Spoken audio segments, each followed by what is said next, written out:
പറഞ്ഞല്ലേ, ഈ അയ്യപ്പൻ എന്താ ചെയ്യേണ്ടത്? അത് ക്ഷേത്രങ്ങളും ആശ്രമങ്ങളും പോയി ജീവിക്കണം.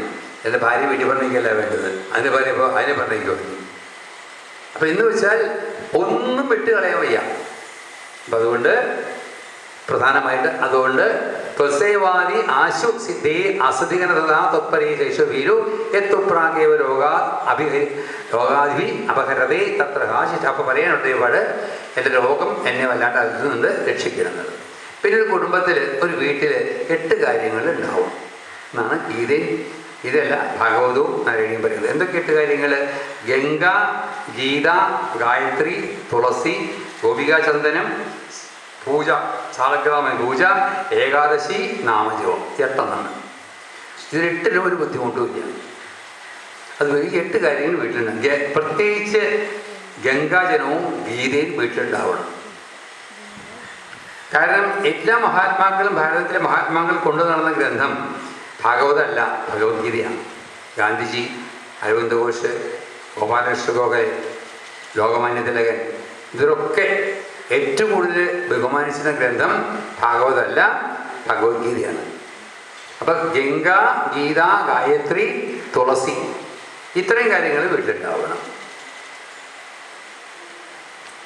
ഗോപികാചന്ദനം നിങ്ങൾ കണ്ടിട്ടുണ്ടോയെന്ന് അറിയില്ല, വൃന്ദാവനത്തിലൊക്കെ പോയാൽ കിട്ടുന്ന സാധനമാണത്. ഇവിടെയും കിട്ടും. അതെന്താ വെച്ചാൽ ദ്വാരകയിൽ ഭഗവാനെ കാണാൻ വേണ്ടിയിട്ട് ഗോപസ്ത്രീകൾ വന്നപ്പോൾ അവർക്ക് കുളിക്കാൻ വേണ്ടിയിട്ട് കുടം കുത്തി കൊടുത്തു പോകാൻ. ആ കുളത്തിലെ മണ്ണാണ് ഗോപികാചന്ദനം. അതിന് അലർജിയൊന്നുമില്ല. ഇപ്പം ഞങ്ങളൊക്കെ സ്വതവേ തുറന്നതാണ്. വൃന്ദാവനത്തിൽ നിന്ന് കുറേ കൊണ്ടുവന്ന് സ്റ്റോക്ക് ചെയ്തിട്ടുണ്ട്, ആശ്രമത്തിലുണ്ട്. അത് തൊടുക.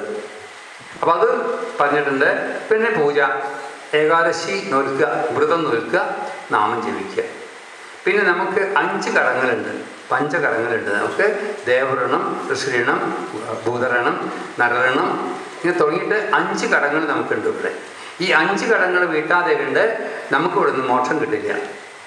നമ്മളൊക്കെ കടക്കാരും കടപ്പാടുകാരും ആണോ?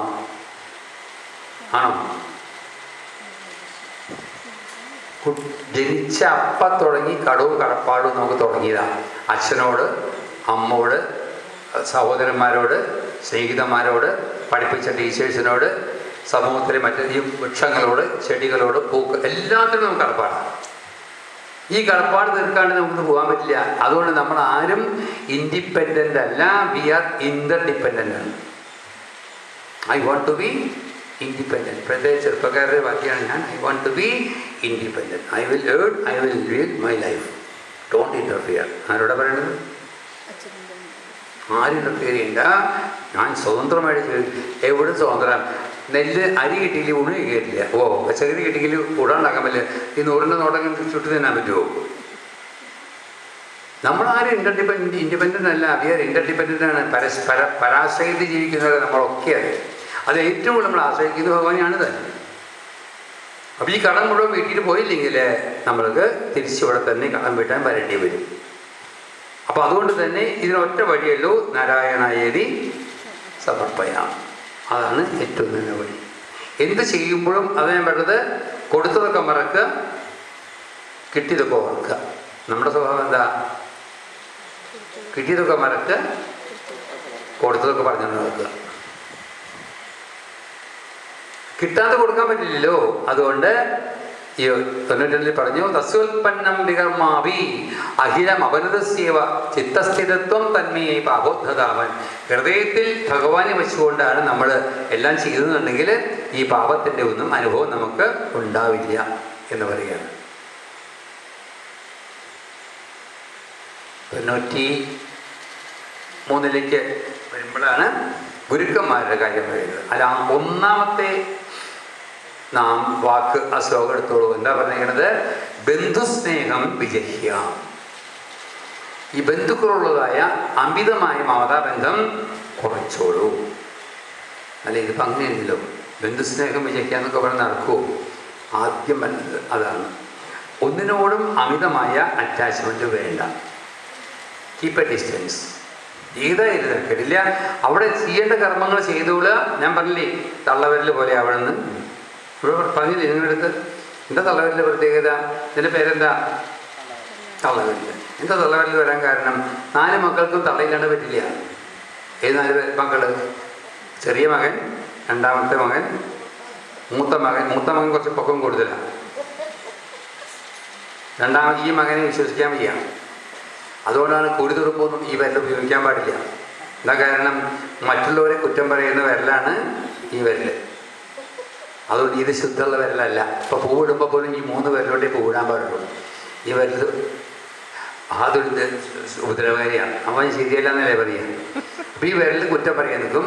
ഈ വിരൽ നീട്ടം കൂടുതലാണ്, അത് മൂത്ത ആളാണെന്ന് വിചാരിച്ചോളൂ.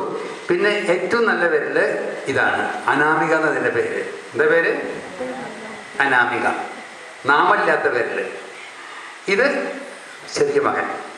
ഈ അമ്മ എപ്പോൾ വിളിച്ചാലും അവരടുത്ത് പോകും. ചെറുവിരൽ പറയും അമ്മ എന്ത് വരും, പോയി. പക്ഷെ അവിടെ നിൽക്കാറുണ്ടോ അമ്മ? കാര്യം കഴിഞ്ഞാൽ അമ്മ തിരിച്ചു പോരും. മറ്റേ മകൻ വിളിക്കും, ചെല്ലും, ചെയ്തു കൊടുത്ത് ഇങ്ങോട്ട് പോരും. നിൽക്കാറില്ല. സ്വസ്ഥാനത്തേക്ക് തിരിച്ചു പോരും. അവിടെ ഒട്ടിപ്പിടിച്ച് നിന്നാണ്ട കുഴപ്പമുണ്ടാവുക? കുറച്ച് കഴിഞ്ഞാൽ പുറത്താക്കുക തന്നെ. അപ്പം അത് ഈ തള്ളവരുടെ സ്വഭാവം നല്ലതാണ്. എല്ലാവർക്കും എല്ലാം ചെയ്തു കൊടുക്കുക, തിരിച്ച് സ്വസ്ഥാനത്തേക്ക് പോകുന്നത്. അതാണ് പലപ്പോഴും പറയുന്നത്, ഞാൻ ഇവിടെ തന്നെ ഇരുന്നോളാം, നീ എവിടെ വെച്ചാൽ പൊക്കോ, എനിക്ക് എങ്കിലും പോകണമെന്നില്ല, എനിക്കിവിടെ സുഖം എന്ന് പറയുന്നത് ഇത്ര രസമാണെന്നറിയോ? എല്ലായിടത്തേക്കും പോകാൻ പുറപ്പെട്ടാലോ? അതായത് അമ്മ മൂത്ത മകളുടെ അടുത്ത് പോയി താമസിക്കാനായിട്ട്, മൂത്ത മകളുടെ പോയി താമസിച്ചിട്ട് പറയാണ്, അവിടെ വലിയ കുഴപ്പമില്ല, അവനെ കൊണ്ട് തോറ്റു. ആരെ കൊണ്ട്? മൂത്ത മരുമാനെ കൊണ്ട്. അവൻ്റെ സ്വഭാവം ഒട്ടും ശരിയാവില്ല. അതുകൊണ്ട് ഞാൻ അവിടെ നിന്ന് രണ്ടാമത്തെ മകളുടെ പോയി. അവിടെ ചിലപ്പോൾ എന്താ പ്രശ്നം? മരുമകനും വലിയ കുഴപ്പമില്ല, അവിടെ ആകെ മാറിയിരിക്കുന്നു. എന്നോട് ചോദിക്കുന്നു എപ്പോഴാണ് പോണേന്ന്. അത് കഴിഞ്ഞ് മൂന്നാമത്തെ മകളുടെ ചെന്നപ്പോൾ രണ്ടും കണക്കാണ്. അപ്പം എന്തായി? ഞാൻ തിരിച്ച് എൻ്റെ വീട്ടിൽ തന്നെ പോകുന്നു. ഒരമ്മ പറയുകയാണ്.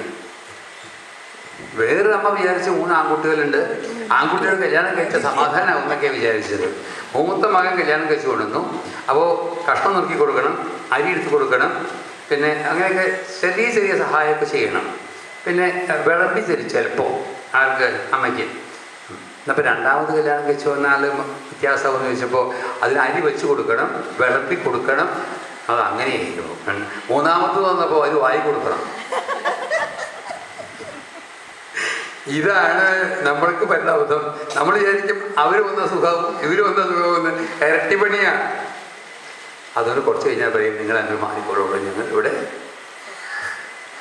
അത് ഞാൻ പറഞ്ഞു എന്താ വെച്ചാൽ, ഇവരോട് അടുപ്പം കാണിക്കുന്നവർ നമുക്ക് ചിലപ്പോൾ ബുദ്ധിമുട്ട്. അവിടെ കാണിക്കേണ്ടതെന്നല്ല പറഞ്ഞത്, കീപ്പ് എ ഡിസ്റ്റൻസ്.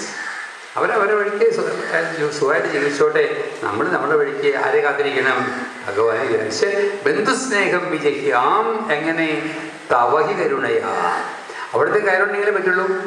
ത്വയ് ഉപാവേശിതാത്മാ സർവം തെക്വാചരേയം. എല്ലാം എൻ്റെ അല്ല, എനിക്ക് ഉപയോഗിക്കാൻ തന്ന വസ്തുക്കളാണ് ഇതൊക്കെ. ഈ ഒരൊറ്റ വസ്തുക്കൾ നമുക്ക് പോണ സമയത്ത് കൊണ്ടുപോകാൻ പറ്റുമോ? അങ്ങോട്ട് പോകുമ്പോൾ എനിക്ക് പ്രിയപ്പെട്ട കട്ടിൽ കൊണ്ട് അങ്ങോട്ട് പോകാൻ പറ്റുമോ?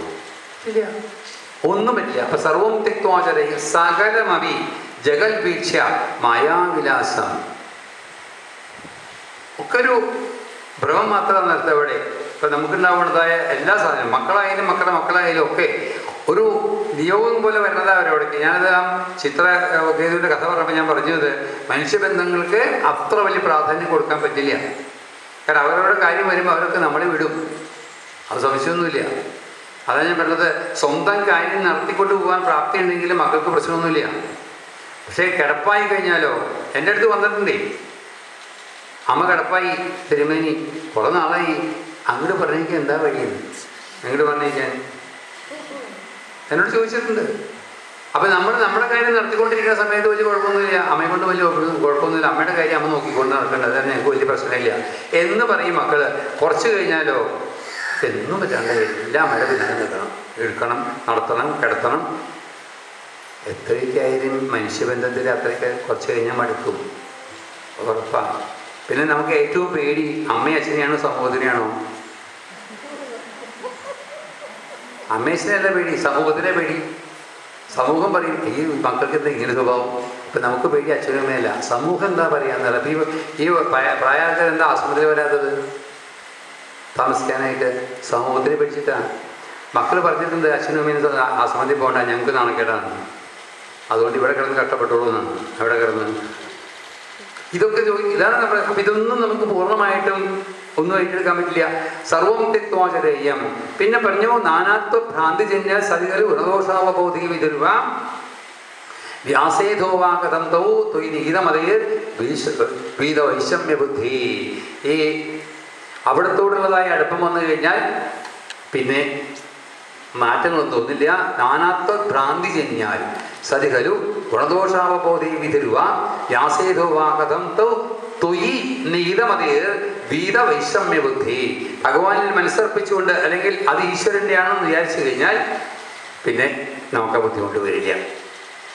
അതാണ് നമ്മൾ ശ്രദ്ധിക്കേണ്ടത്. അത് കഴിഞ്ഞ് പറയരുത്